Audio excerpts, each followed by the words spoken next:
Welcome competitive knowledge test চ্যানেলে বন্ধুরা। আজকের আলোচনার বিষয় মৌর্য সাম্রাজ্যের ইতিহাসের উপর গুরুত্বপূর্ণ প্রশ্ন উত্তরগুলিকে নিয়ে আলোচনা করা হলো। এটি মূলত দ্বিতীয় পর্ব। প্রথম পর্বটি এই চ্যানেলের ডেসক্রিপশন লিঙ্ক দেওয়া আছে। প্রথম প্রশ্ন, চন্দ্রগুপ্ত মৌর্যের পর সিংহাসনে কে বসেন? এর সঠিক উত্তর হলো অপশন ডি, বিন্দুসার। 2 নম্বর প্রশ্ন, মৌর্য আমলে কোন মুদ্রা সবচেয়ে বেশি ব্যবহৃত হতো?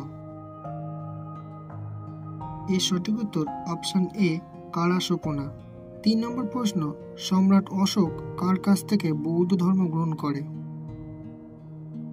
এর সঠিক উত্তর হলো অপশন বি, উপগুপ্ত। 4 নম্বর প্রশ্ন, সুদর্শন হ্রদ কে খনন করে? এর সঠিক উত্তর অপশন বি, চন্দ্রগুপ্ত মৌর্য। 5 নম্বর প্রশ্ন, চন্দ্রগুপ্ত মৌর্যের আমলে সমগ্র সাম্রাজ্যকে কয়টি প্রদেশে ভাগ করা হয়েছিল?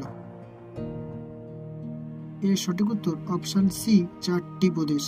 6 নম্বর প্রশ্ন, সর্বপ্রথম ভারতে কোন সম্রাট মানুষ ও পশু চিকিৎসা কেন্দ্র নির্মাণ করে? এর সঠিক উত্তর অপশন এ, সম্রাট অশোক। সম্রাট অশোক কলিঙ্গ রাজ্য আক্রমণ করে কত সালে? এর সঠিক উত্তর হলো অপশন বি, 260 খ্রিস্টপূর্বাব্দে। 8 নম্বর প্রশ্ন, সম্রাট অশোকের ধর্মের মূল ভিত্তি কি ছিল? এর সঠিক উত্তর অপশন সি, অহিংসা। 9 নম্বর প্রশ্ন, সম্রাট অশোকের শিলালেখ সর্বপ্রথম পাঠ উদ্ধার করে কে? এর সঠিক উত্তর option A, sir James Prinsep. 10 নম্বর প্রশ্ন, কোন শিলালেখে সম্রাট অশোক নিজেকে দেবানং প্রিয় প্রিয়দর্শী বলে অভিহিত করেছিল?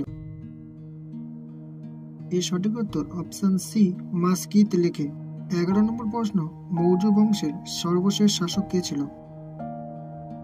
এর সঠিক উত্তর হলো অপশন বি, বৃহদ্রথ। 12 নম্বর প্রশ্ন, মৌর্য সাম্রাজ্যের অবসান ঘটিয়েছিল কে? এর সঠিক উত্তর অপশন বি, পুষ্যমিত্র শুঙ্গ। 13 নম্বর প্রশ্ন, মৌর্য সাম্রাজ্যের দুটি বিখ্যাত সমুদ্র বন্দরের নাম কি? এর সঠিক উত্তর অপশন এ, তাম্রলিপ্ত ও তক্ষশিলা। 14 নম্বর প্রশ্ন, অর্থশাস্ত্রের মোট অধ্যায় সংখ্যা কয়টি? এর সঠিক উত্তর অপশন বি, 150টি অধ্যায়। 15 নম্বর প্রশ্ন, ভারতের ইতিহাসে ম্যাকিয়াভেলি কাকে বলা হয়? এর সঠিক উত্তর অপশন সি, কৌটিল্য বা চাণক্যকে।